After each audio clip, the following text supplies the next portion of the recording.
Welcome all to the next installment in our Sages of the Ages series, 5 lectures on outstanding Torah personalities whose legacy continues to influence and vivify Jewish life to this day. Tonight, we're going to speak about a personality who I'm sure you have heard of.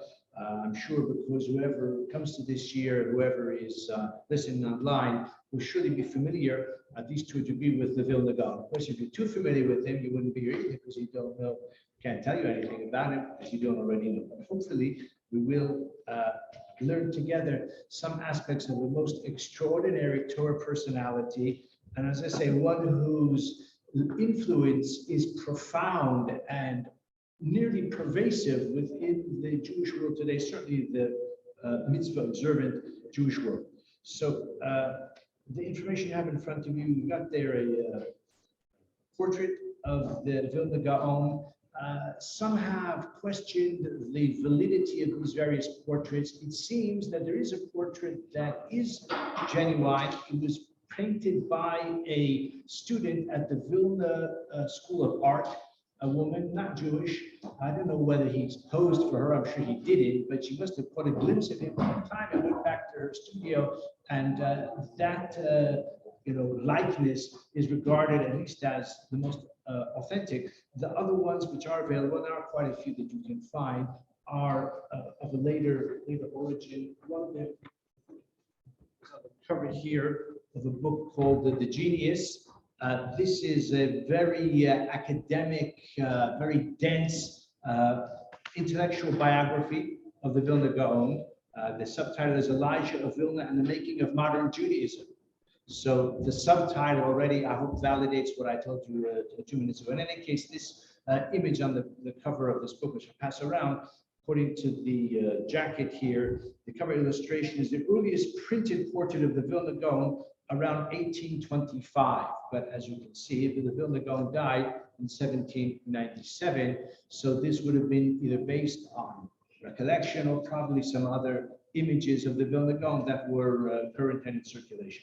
Actually, perhaps now is the time to mention that the Vilna Gaon, even in his lifetime, was regarded as the treasure of Vilna, certainly by the Jewish community, who took great pride in the Vilna Gaon, but even by the wider society as well. And although, together with all the rest of the Jews of Vilna, he was subject to the disadvantage and the persecution of Jews at the hands of the authorities, but in retrospect, they're very proud of him. And in fact, his yahrzeit is the 19th of Tishrei, his death was 1797. And in 1997, the Lithuanian government tried to make much of the legacy of the great genius of Vilna, and they tried to turn him into a kind of national hero. Here's a short excerpt of someone who commented at the time. He was praised for his intellectual openness, his humanistic values, his tolerance, which was even harnessed to buttress a plan for advancing Jewish-Christian relations, and his almost Erasmus-like humanism, which led him to perform scientific research in parallel with his religious studies. It is complete nonsense. They're just trying to co-opt and somehow, use the achievements and the prestige and the legacy of the Vilna Gaon, for the benefit of modern-day Lithuania. It's quite that kind of revisionism is quite distasteful, and the fact that so many public intellectuals and others participate in that, I think it's disgraceful. If you want to learn a bit more about it, well, there's a lot online. You can find plenty online about the Vilna Gaon. Okay, but you're not online, you're here. So let's talk about what we can explore about the Vilna Gaon. So his name was Rabbi Eliyahu ben Shlomo Zalman Kramer. Kramer was his surname. Actually knew a rabbi named Kramer, who was a direct descendant of the Vilna Gaon. I'm not saying everybody by the name of Kramer is, but some of them are at least, as well as many others who don't bear the name Kramer. Another distinguished rabbi, very distinguished rabbi, who writes in his books, Nin V'Neched, the Gaon mi Vilna, is Rabbi Moshe Sternbach, who lived here in London many years. When he moved to Israel, they called him the Londoner Ilui. And he's lived in Israel for a long, long time. He's the based in of the Eidah Charedis, and he's not quite advanced in years, but anyway, he's many Svarim. He always writes in them in the frontispiece page of the Sharblat, Moshe Sternbach, Nin V'neched Gaon. And Nin means a great grandson, so he means he's descended from it. His dates that you have are 1720 to 1797, so he lived quite a full life. Vilna in its day and until probably the Holocaust years was known as Yerushalayim Delita. It was the Spitz, it was the pride of Lithuanian Jewry, and Lithuanian Jewry themselves regarded themselves and were widely perceived as the most intellectually advanced and the most greatest emphasis on the study of Torah. In Vilna, they had different like shtiblach, different kloizin for various different professions. And they had a shtibel where the balagala, the wagon drivers, the balagalas would daven, and they would learn. And they would do Mishnayos or Ein Yaakov. I'm not saying that they would study the teachings of the Vilna Gaon per se, but my point is that even those who were at the lowest stratum, I mean, a friend of mine once said, imagine you go to New York and you see a line of taxis, outside of what's it called, the Manhattan Public Library there, one of the landmarks of Manhattan, and you say, well, can I get a taxi? No, all the taxi drivers are inside, studying, they're doing research on medieval writings in a foreign language. I mean, if you can find a taxi driver in New York who speaks English, then you're doing well for yourself. And yet, that's what it was like in Vilna, that even, as I say, the lowest stratum of the Jewish world, I'm not saying they were learned, they were Talmidei Chachamim, but they valued Torah study and they sought to pursue it at their level because that was the currency of social respectability. That was the Vilna of the Vilna Gaon, and really for hundreds of years after that as well. He is, I would say, without question, the dominant figure in the non-Hasidic world in the modern era. And his influence is still felt in the Torah world, especially in yeshiva circles to this day. And even though I said non-Hasidic, and we'll talk more about that in due course, but his influence on the Hasidic world is also substantial. We'll talk about that a little bit more. Let's talk about his background. He was born to a family of scholars. His great-grandfather was Moshe Rivkis, who is the author of Be'er HaGola. Now, Be'er HaGola, these are notes which are on the side of the Shulchan Aruch, actually very useful because it provides the source for every line, every phrase sometimes in the Shulchan Aruch. So those notes will tell you where it comes from, because the author, Rav Yosef Karo himself, wrote what he wrote. He didn't tell his readers, didn't footnote it and tell his readers where it comes from. That's partly because, for those who are here when we spoke about Beis Yosef, whenever that was, not recently, because about a couple of years, the Shulchan Aruch is a digest and a condensation of his voluminous commentary on the Torah, which is called Beis Yosef. So probably from his point of view, you shouldn't even be learning the Shulchan Aruch unless you first learn the Beis Yosef. This is just reminders for you. Okay, in any case, he came from a distinguished family, but without a doubt, his accomplishments and his eminence transcended that of his forebears, certainly the forebears of Roman class. Okay. I want to tell you about some examples of his intellectual virtuosity. And these were recorded by his leading disciples, including his most famous disciple, of Chaim Volozhin. All of his students were sober scholars. They were not prone to wild exaggerations and stories of a kind of mythical nature. And although what I'm going to tell you sounds as if it nearly strains credulity in the case of the Vilna Gaon, I think it is just about believable. At the age of 3, he knew Chumash thoroughly. He had a photographic memory already at the age of 3. the age of 6, he delivered a pilpul, learned disquisition, before the Talmidei Chachamim, the Lomdim of Vilna, on Yerushalmi. Now, Yerushalmi is the Talmud Yerushalmi, which is not much studied in his time, before his time, and after his time. It's available and it's consulted for reference, but there are very few, even today, among the leading Talmidei Chachamim who have mastery of the Yerushalmi, and he gave this, as I say, pilpul at the age of 6. I wrote in my notes 6.5. I don't know where I got the half from. Okay. By the age of 7, no one could teach him. He studied on his own. By the age of 9, he mastered the poskim, the teshuva literature, the classic responsa literature. By the age of 10, he turned his attention to esoteric studies, Zohar, Sefer HaBahir, the writings of the Arizal. By the age of 11, and this not by the age of, when he was 11 years old, and it would have been just after his 11th birthday.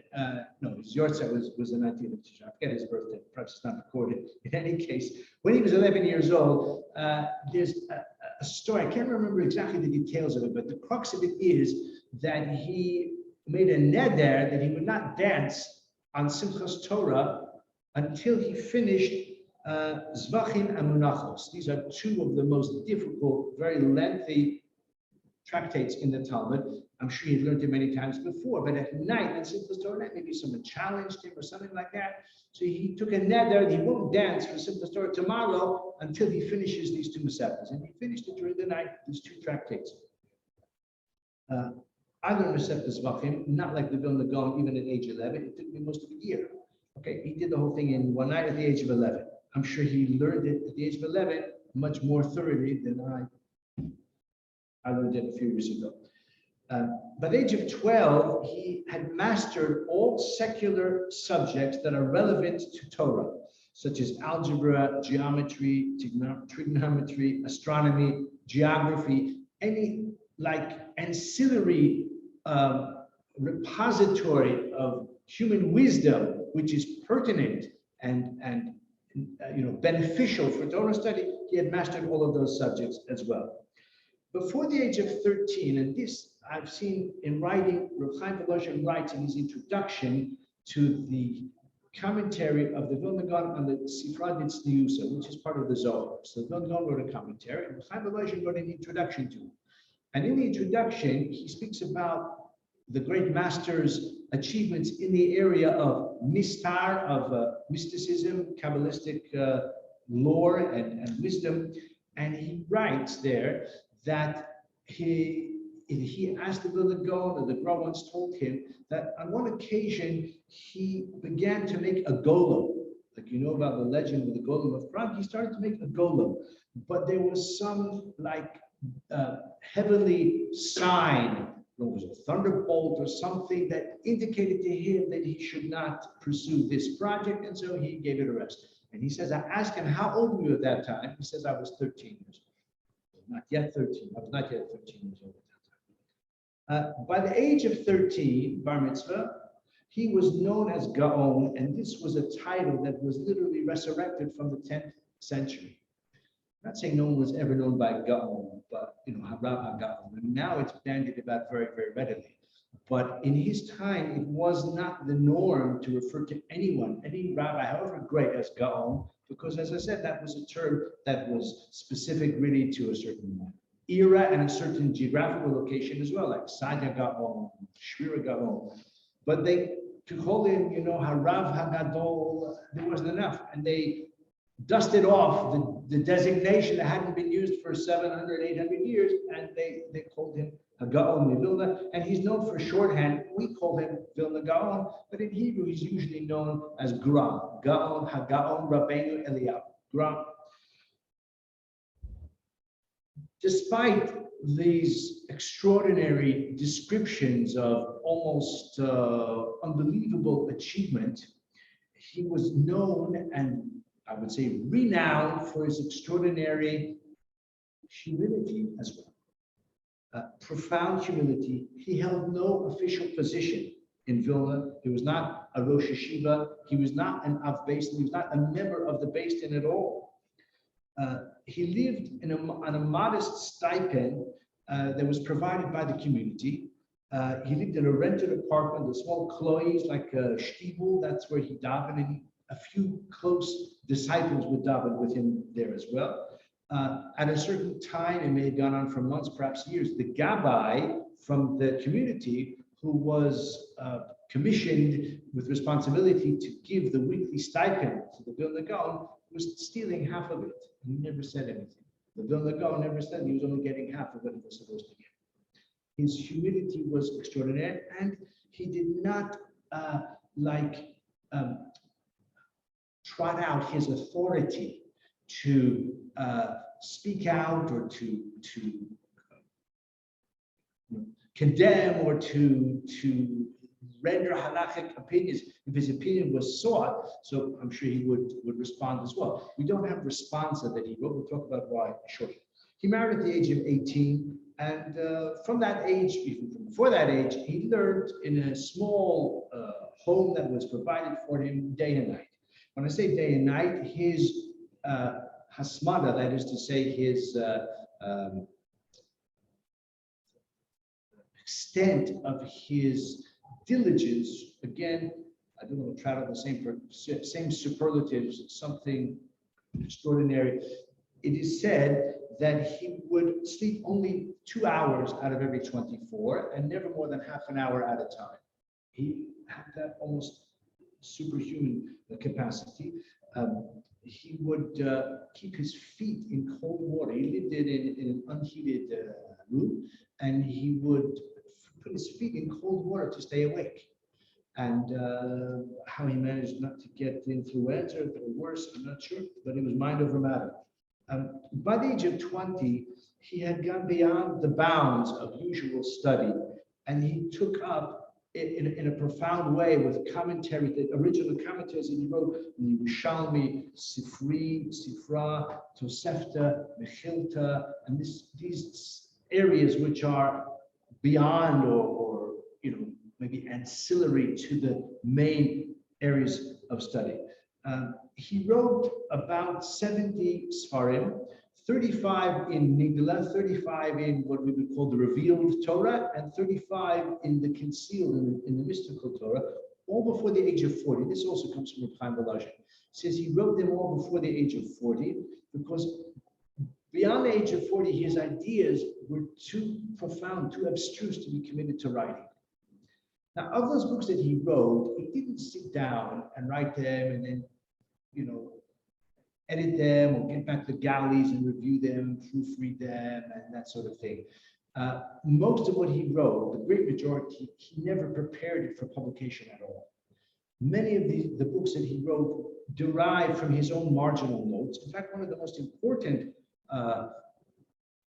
features of his literary output is called the Biur Hagra. And if you turn over the page that you got there, so it's a bit too small to read, but in the upper left quadrant, this is a facsimile of a page of the Shulchan Aruch. This happens to be on Orach Chaim and Laws of Shabbos. And the Biur Hagra is kind of marked off. You can see it's shaded there. I'm not going to expect anyone to read it. It's probably not possible. Even the resolution is not good enough. But as you can see, it says Biur Hagra.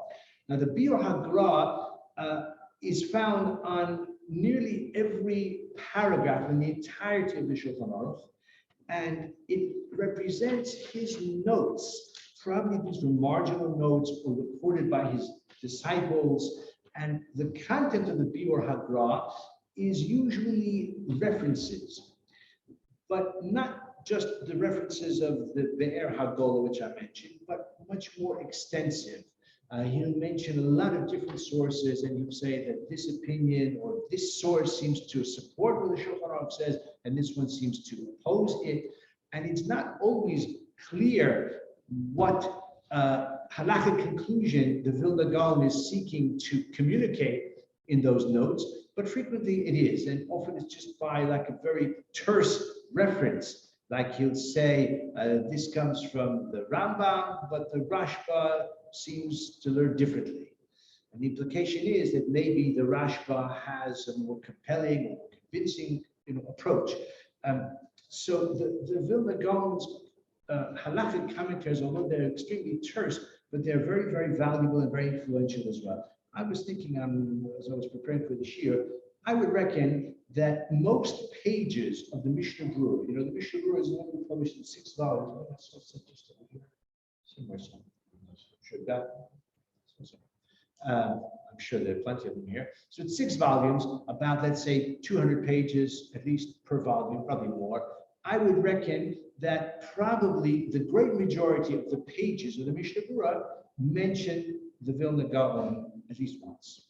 The majority of the pages, because his influence is so great and his prestige and his eminence is of such a standard that his opinion, even if it's only mentioned as agreeing with some other opinions as well, or frequently because he was very much his own man, standing apart from the other authorities, his view is very frequently cited in the Mishnah and all of the other halakhic compendia as well. So as I say, although he wrote all of those books, many of them were just his private notes and or written by his disciples, and we'll learn a bit more about that as we go along as well.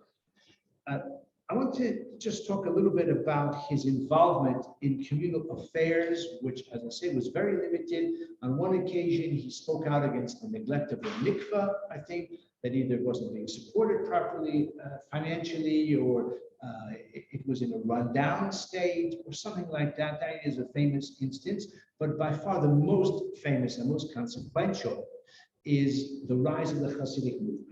The Vilna Gaon was the leader, you could say, of non-Hasidic Jewry, and he was very outspoken in his criticism of the Hasidic movement. And the Hasidim, at least some of them, have not yet forgiven him to this day.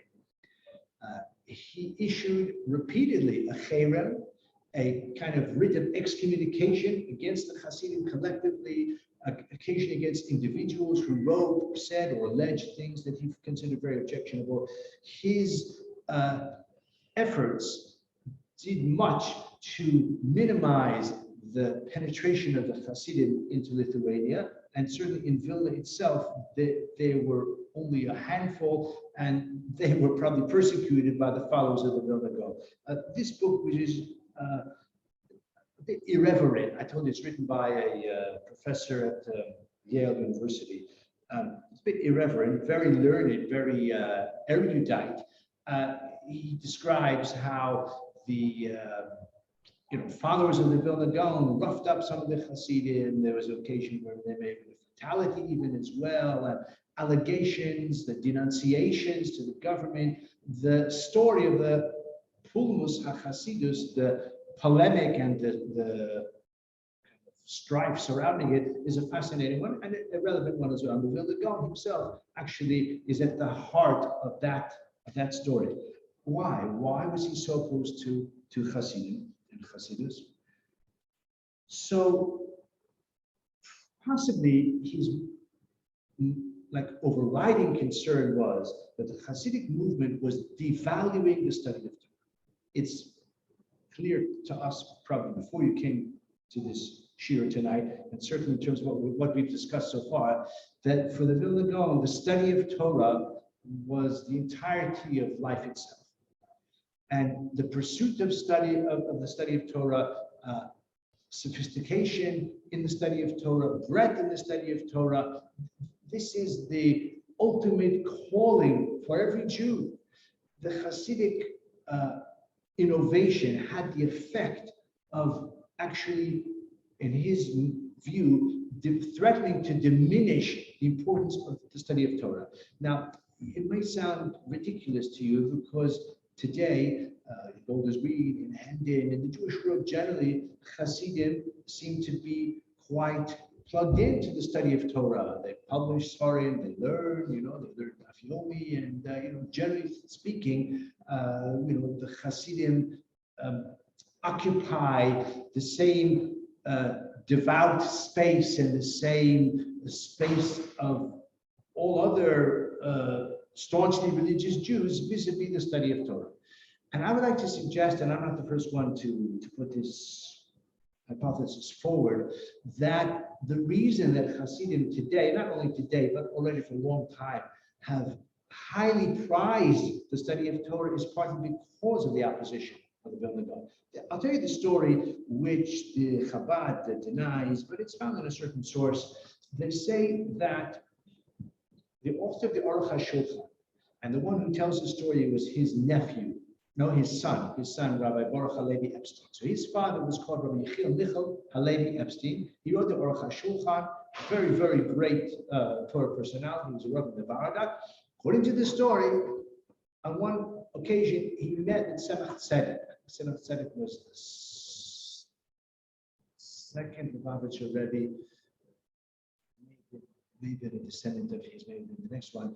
And according to this account, which Lubavitch denies, the Lubavitcher Rebbe of the generation said to the author of the Aruch HaShulchan, we have to be grateful for the opposition of the Misnagdim because they prevented us from becoming what you accused us of being. In other words, really it wasn't true in any case. But if it hadn't been for opposition, we might have gone that far. What is that far? So that part is innovation in Jewish practice, the elevation of the tzaddik to the point of veneration, the idea that a person can achieve greatness and closeness to Hashem even if he is not learned in Torah. You know, some of the stories which are inspiring at one level, but also a bit dangerous of the, tzibur whose prayers are not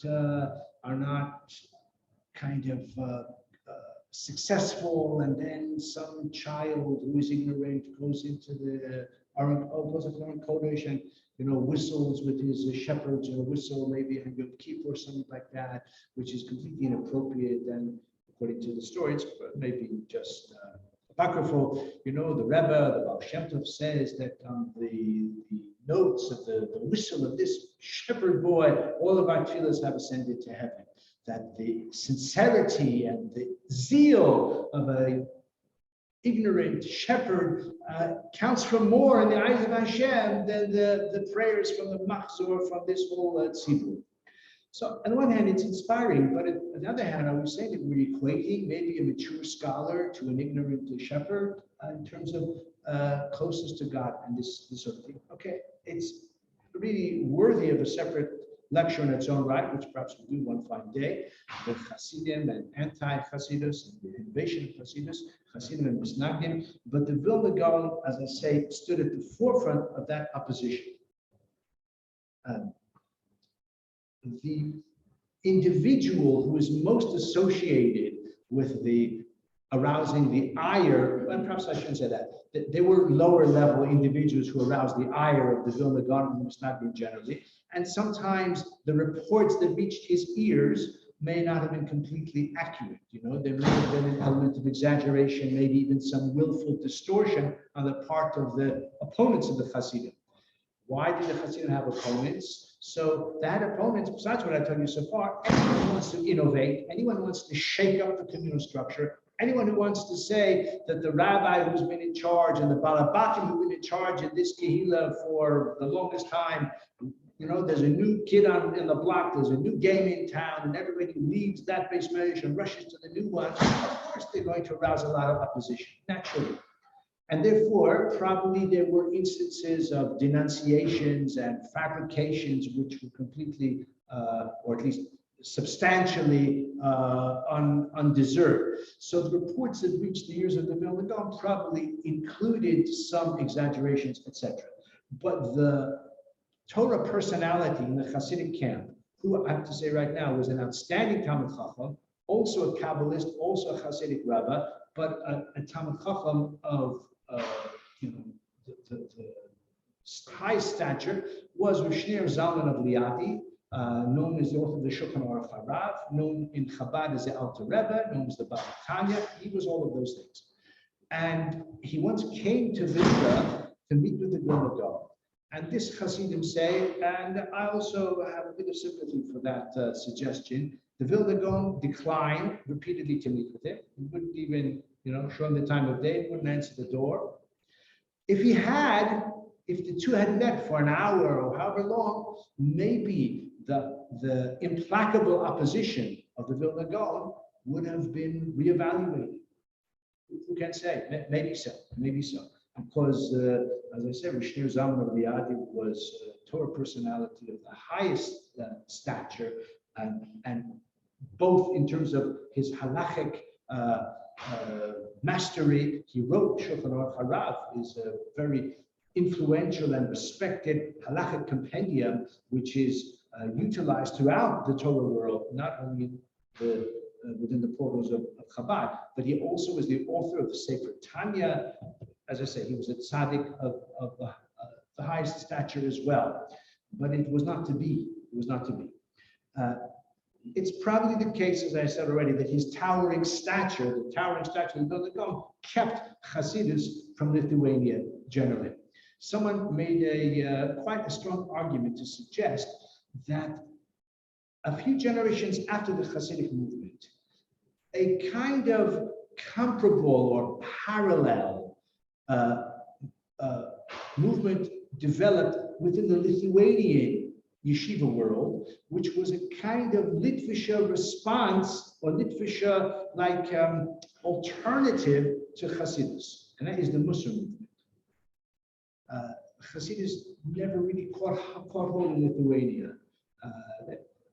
for reasons that some of which we've already referred to, and in a way the Musar movement, you could say, was the alternative. And that also is a worthy study in its own right. We'll talk about that a little bit more when we talk further about the influence and the legacy of the Vilna Gaon. Some important biographical details. It's very interesting that the Vilna Gaon went into exile, went into Galus, self-imposed. And it's not completely clear why he did this. It may be, and many tzaddikim used to do it. I told the story last week about Or HaChaim, which that may be a bit apocryphal, especially with all the details, no doubt somewhat burnished for in the retelling. But there were many tzaddikim who went into Galus, Hasidim, and before the Hasidim as well, as kaparat avonot, as a way of gaining penance for his wrongdoings. And that was the typical reason why. It's very possible, and I'm not the first one to suggest this, it's very possible that part of his motivation was to visit libraries, public libraries, or private libraries. When I say public, I don't mean the municipal, but within the base medrash or the main shul of different kingdoms, to see books, manuscripts, or printed books which were not available to him. Whatever book was in Vilna, he clearly would have mastered and memorized already. He wanted to see other books, and he wanted to see other additions of existing texts. In addition to the Biur Hagra, another contribution of the Vilna Gaon, which is familiar to any student of Torah at an advanced level, is Haggaos Hagra, the emendations of the Gra on the Talmud. Most pages of the entirety of the Talmud will contain emendations of the Vilna Gaon. Now, those emendations are they're not even a commentary, it's just correcting the girsa, he's correcting the textual emendations. And he regarded this as a very important endeavor because the Talmud is true. Every word of the Talmud is true, but you've got to get to the right text in order to understand it and apply it and appreciate it. So he devoted a lot of energy and a lot of effort to establishing the correct text of the Talmud. Probably this was also part of his reason for wandering around the communities all over Lithuania, perhaps beyond that as well. We don't have details of exactly where he went, but what we do have a bit more information about, although it remains shrouded in mystery, perhaps you know about it, is that before 1783, he left Vilna for the land of Israel. It's going on Aliyah, 1783, a very early date in the history of Shivat Zion, the return to Eretz Israel. And he returned within the year. We don't know how far he got, possibly to Amsterdam. He wrote a letter to his mother and his wife, known as the Igeret HaGra, the letter of the Vilna Gaon, that was published in Königsberg. He sent it from Königsberg in 1783. That's why we know he set out before that. And we don't know, well, we know why he left, because he wanted to free the land of Israel. He wanted to benefit from the holy land, not personal benefit, but I'm saying to achieve spiritual growth and elevation. There may have been a messianic component to that as well, possibly. We don't know why he turned back. We don't know why he abandoned it, and we know he returned to Vilna within the year. The letter that he wrote, the so-called Igeret HaGra, I've got it here in English. He probably wrote it in Yiddish, because he refers a few times in addressing his mother and his wife to reading texts, Jewish texts in Yiddish.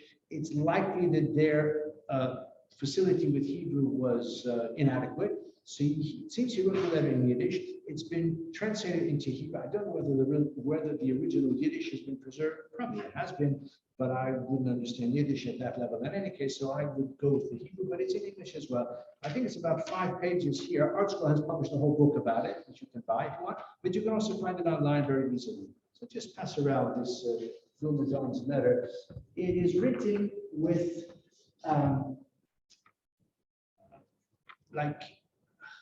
with a lot of heart, with a lot of personal love and devotion to his mother, to his wife, to his children, because he instructs his wife about how she should train the children, educate the children. It seems he had a son-in-law at that time as well. He makes reference to a son-in-law as well. To be honest, I haven't seen the Art School version. Either they edited it or they annotated it extensively, because a lot of the things he says are quite extreme. He says, don't go out of the house, don't go shopping, use gorillas, Amazon, Ocado, Tesco Direct, whatever you use, get someone else to do the mishloach, as they say in Israel, even if it costs 2 or 3 times the price. Don't go out and socialize, don't go to show. Because when you go, you're going to see the women, what they're dressing, and the girls are going to see their friends and all the fashion, and they're going to envy the more, the latest model of dresses and jewelry and all of that. Plus, they're going to talk, they're going to gossip, and this is the worst thing. In Shul is even worse. On Shabbos and Yom Tov is even worse. He warns them repeatedly about the sins of the mouth, and it's quite striking. In fact, because we are in the week of Parshas Behar, so I would like to read you just a short excerpt, which comes from that letter, which is pertinent to our Parsha, Parshas Behar. It says in the Parsha this week, Lo sonu ishes amiso.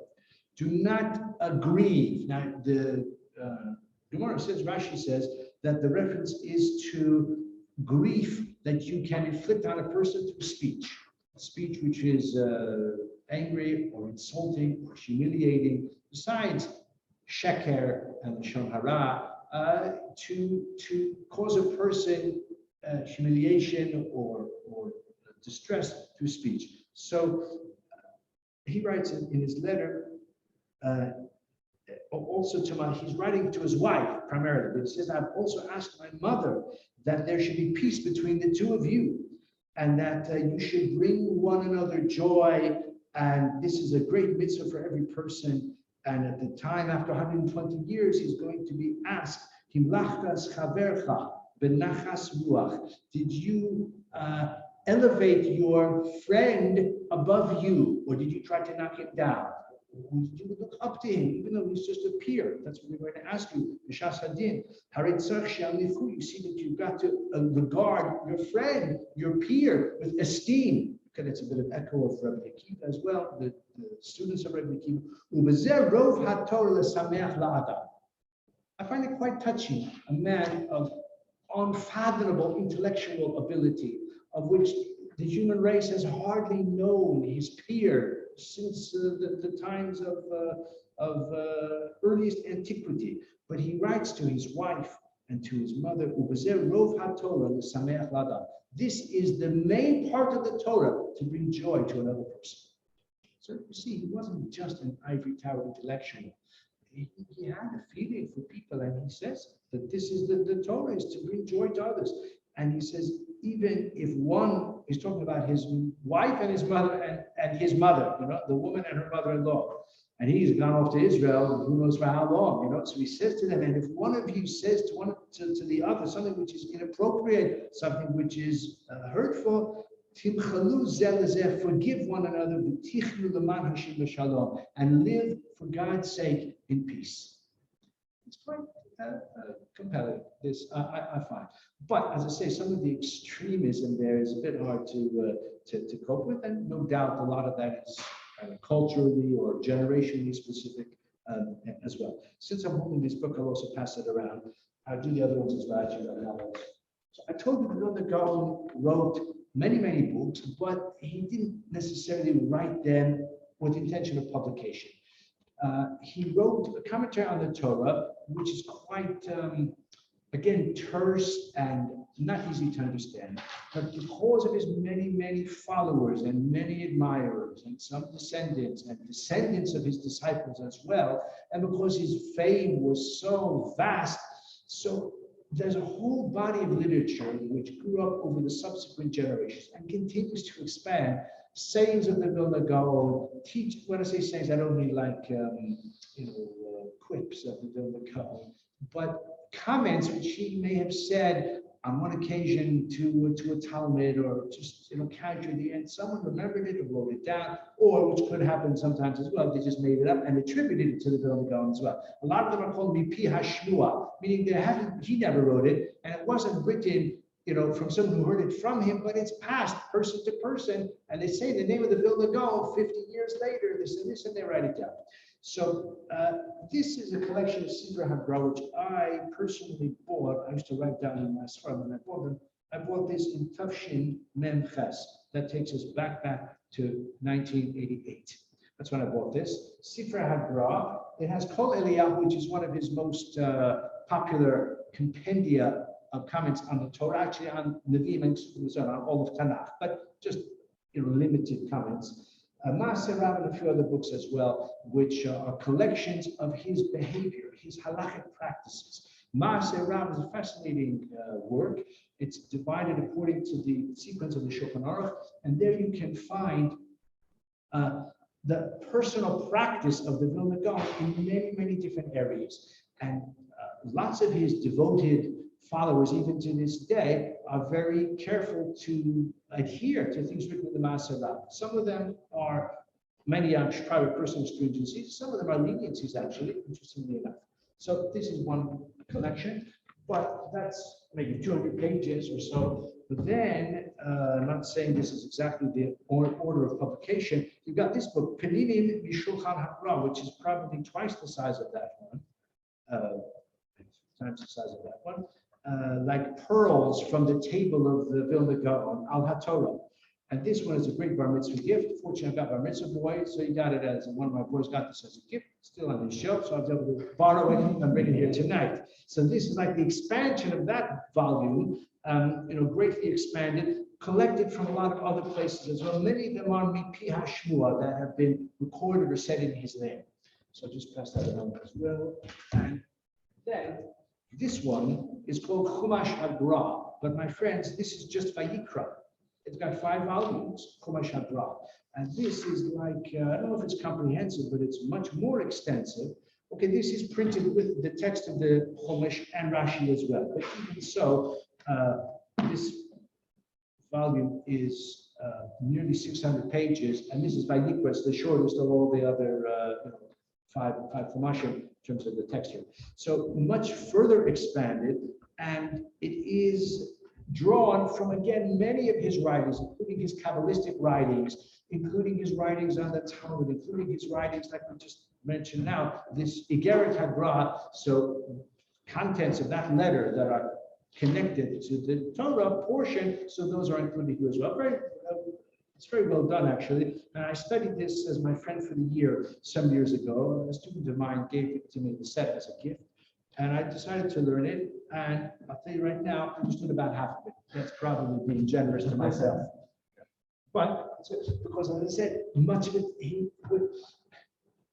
it was never properly edited, certainly not by the Vilna Gaon. And maybe if he had edited to his satisfaction, then probably it would have been more difficult for us to understand.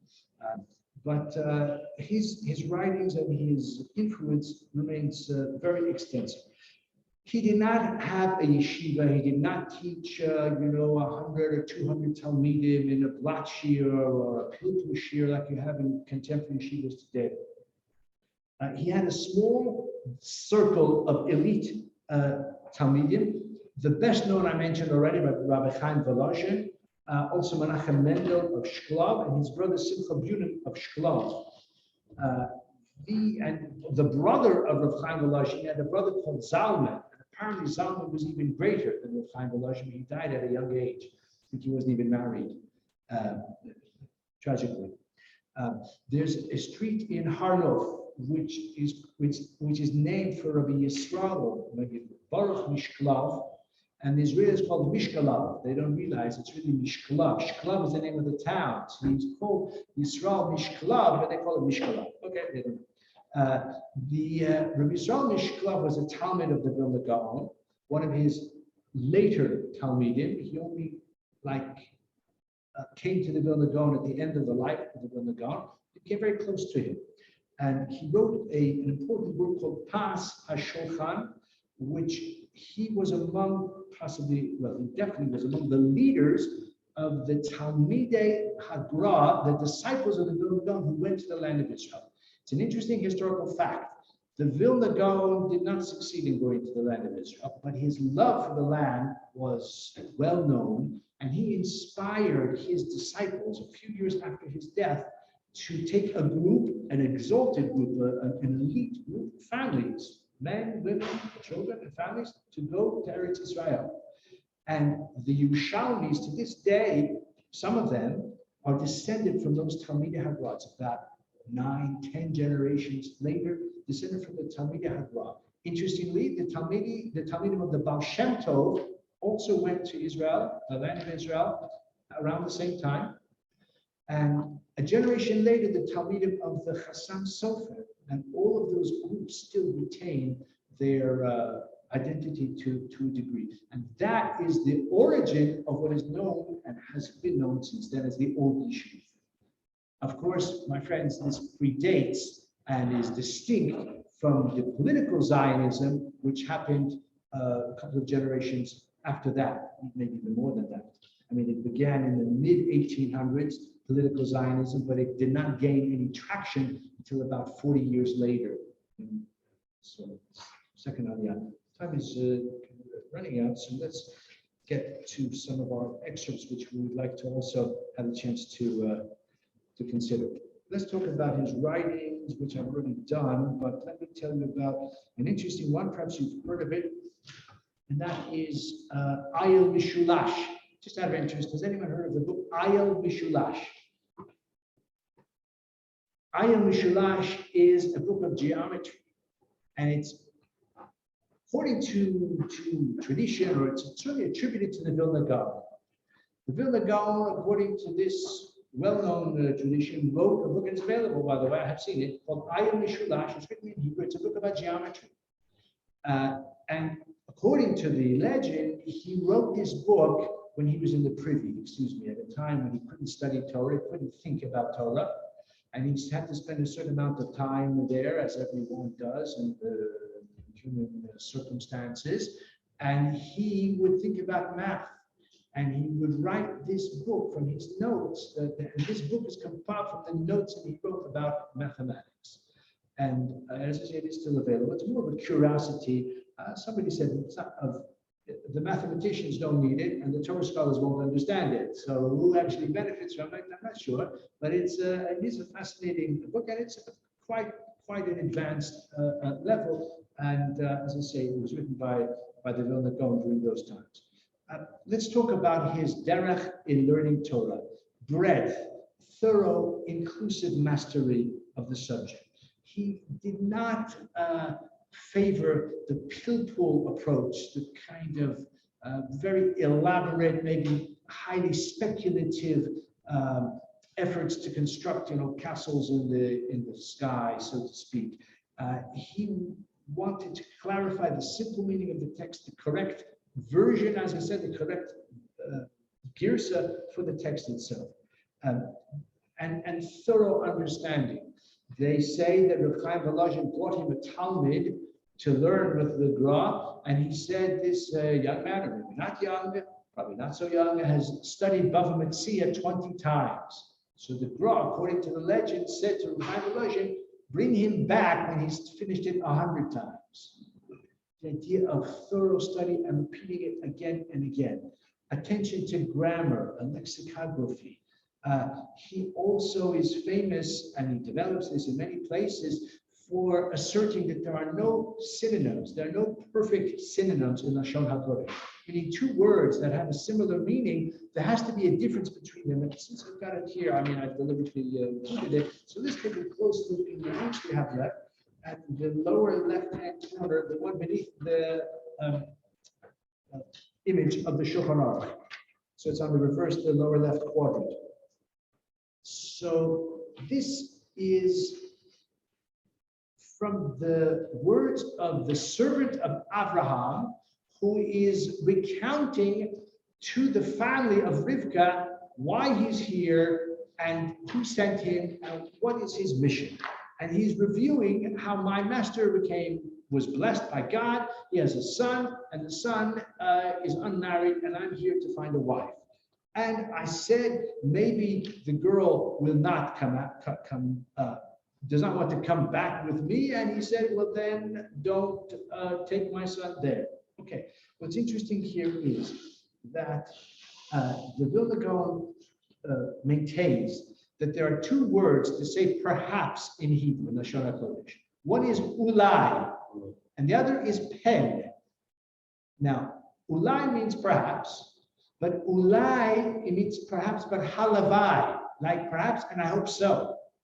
Pen, the word pen in Hebrew can be translated with an English word which is archaic, and therefore I hesitate to use it, but it's a perfect word. I don't know why it's become archaic. It's a very useful word.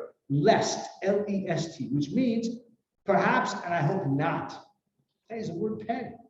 So it says the Vilna Gaon, if you look at the very top of this paragraph, Omar el Adoni, I said to my master, Ulai lo selech isha achara. Now, the word ulai here is printed without the vav because that's how it is in the Torah. But I'm not going to go down that route, although that's also part of it, but I want to just keep it simple for the time we have. Ulai lo selech. Perhaps the girl will not come with me. So says the Vilna Gaon that the rabbis tell us that Eliezer had a thought. When he said ulai, he had a thought maybe Eli, because Eliezer had a daughter of his own. And he was thinking maybe Abraham will say, don't bring my son there. And if that's the case, and she doesn't want to come back, he'll say, don't bring my son there. And if that's the case, I got an idea, I got a shidduch, I got a daughter. That was his idea, that was in his mind. Says the Vilna Gaon, how do the sages know? Where does the text reveal that? It says because Eliezer should have said the word pen. Perhaps, and I hope not, meaning I hope that it will not be the case that she refuses to come back with me. But because he said ulai, it hints to the idea of halavai. I hope it will be the case that she will decline the shidduch for that reason. And then I'm going to have a chance to for my own daughter to step forward. This is the famous comment of the Vilna Gaon, one of many in this genre. Our time is nearly up. I do want to get to a couple of the other examples that we have here, which are really illustrative of his approach. An interesting question about his view of secular studies. So I told you already that the Lithuanian government, they're completely, fabricated the map. However, there is a very interesting passage which you got here. It's on the front page, the lower left, which does reflect an openness and even an endorsement of secular studies. at least insofar as they are necessary or beneficial for understanding Torah. Now, this is from the introduction to Euclid's geometry. It was translated into Hebrew, and it was translated by Baruch Mishklav. And he was a Talmud of the Vilna Gaon, and he was asked by the Gra to translate Euclid's geometry into Hebrew so that Jewish people would be able to understand it and would learn it and would also be able to win respect in the eyes of the nations of the world. So it seems, let's read it. It's a short excerpt. Hachacham HaMahandes, the Mahandes in Martin, he was an engineer. I guess he was knowledgeable about mathematics. Hachacham Baruch Mishklav Hakdama LaHatakat Sehu Ukalidus. When I was in Vilna, Etzel Harav Hamaor Hagaon Hagadol Maorini Hakolach Hasidim Fursam Kvod Morein Harav Eliyahu. B'chodesh Tevis Tav Kuf Lamed Ches in Tevis of 1778. Shamati Mipi Kadsho. I'm sorry, Mipi Hakadosh. I heard from his holy mouth. Ki Kefri Mashiach Sar LaAdam Yedios Mishare HaChachmos, in accordance with a person's lack of mastery or understanding of the other sources of wisdom, corresponding to his shortcomings in general knowledge, he'll be lacking 100-fold in his knowledge of Torah. Because Torah and wisdom are interconnected. They are one unit, but they're interconnected. It's smadi, they're connected to one another. But Sivalin, he instructed me the Yishoted to Rabbi, but Tira Hadas Ben Amena Yisrael, and Jewish people will be more learned, more knowledgeable. But Tasur Divas Rabbi Lashon Lu'umim, and therefore we won't be subject to their derision. Asher Kishain Mayim Rabbi Misholim. Say, okay, they'll say about us that we're ignorant, we're not well informed, we're not sophisticated. The last word, Shem Shemayim is Halal. The name of heaven will be profaned as a result. So this is an oft-quoted passage which does certainly reflect the respect and the value that the Vilna Gaon imputed to secular studies. Our time is nearly up, but I would just like to say a few words about his legacy. The other selections, please read them at your leisure. They're in English, they're short, they're very sweet and very fascinating because they are, so actually I'll take just one. An eye for an eye, because we have the end of last bullshit. Ayin tachas ayin. This is the Vilna Gaon. Ayin tachas ayin. If you imagine the Hebrew letters of the alphabet from Aleph, Beis, Gimel, Dalet, all the way down. So ayin, what letter follows the letter ayin? What's tachas underneath it, from top to bottom? What's after ayin? It's pei. What's after yud? Chaf. What's after nun? After nun is samach. So that spells the word kesef. Kesef, money. So the rabbis have a tradition that ayin tachas ayin means that there should be a monetary payment.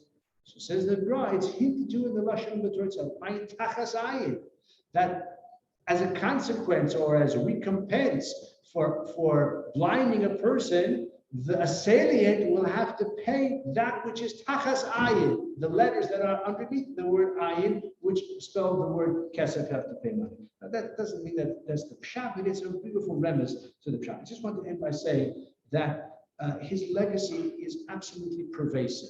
His leading Talmud, already we mentioned, is Rav Chaim Volozhin. In 1803, Rav Chaim Volozhin founded the yeshiva in Volozhin, known as Eitz Chaim, and that has been called, and rightly so, the mother of yeshivas. It was the first yeshiva in the modern sense, in the sense that we know it today. It didn't have a dormitory and tea room and a cafeteria, that sort of thing, but it was a yeshiva with a curriculum where elite boys would come from all over Lita and further afield as well to study.